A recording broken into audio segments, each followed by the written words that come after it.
Hi, my name is Wetalu, but you can call me Talu, and I love this book. This is Butter Honey Pig Bread by Francisca Ekwuyasi, and it follows the story of a woman called Kambirinachi that has two twin daughters, Tai and Kendi. It's such a brilliant book. But one thing that's really of note in the book is the food.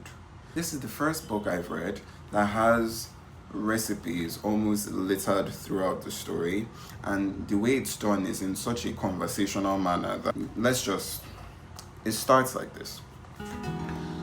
So this is how you make a salted caramel chocolate cake for your twin sister whom you haven't seen in God a long time, in hopes that you would avoid talking about the things you haven't been talking about and just eat in silence. For the batter, you will need as much butter as you can manage without leaving your cake too dense and greasy. Tai would die in pure bliss if she were to drown in a tub of good butter, so she used plenty.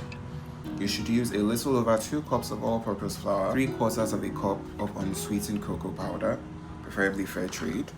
No need to have the exploited labor of children on your hands. A teaspoon and a half of baking powder, a 1/4 teaspoon of baking soda, a 1/2 teaspoon of salt, and 3 large eggs.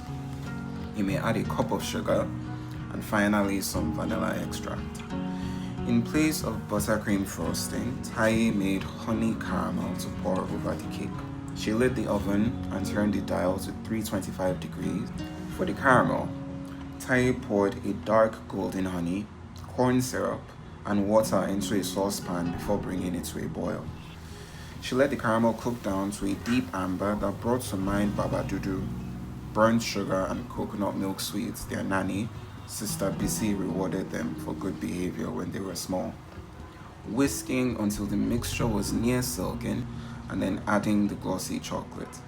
She balanced the bowl in the freezer to cool.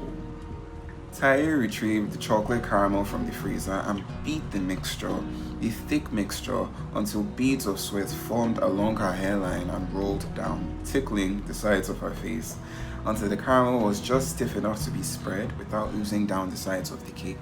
She iced the 3 layers with a large butter knife and assembled the dessert. Cake, caramel, and a sprinkle of salt. Cake, caramel, and a sprinkle of salt. Cake, caramel, and a sprinkle of salt. She licked the bowl clean before leaving for the airport. I read this book in one sitting and I was so enraptured by it, and I love that it had things that I liked, which is cooking and food. So if you have any more suggestions for books like this that I could read,